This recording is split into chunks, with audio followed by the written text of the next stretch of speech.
The last time I bought a new camera from Nikon, I had a little bit of trouble with dust and oil specks on it.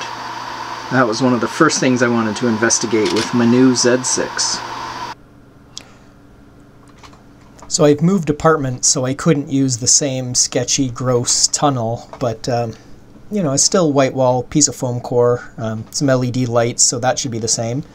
I've noticed that there's a lot less flickering. I've turned off that feature, so that's pretty good. The aperture mechanism seems significantly more reliable in the FTZ than it is in the D600. Or maybe there's some computer magic going on, but I'm really happy with this. I've zoomed in, not a speck to be found. No dust or oil problems with this camera. I just finished a time-lapse session. Took 1,000 shots. Half the battery's left. Not bad for something that's rated at 310 shots. 1,182. Half left. Wonderful.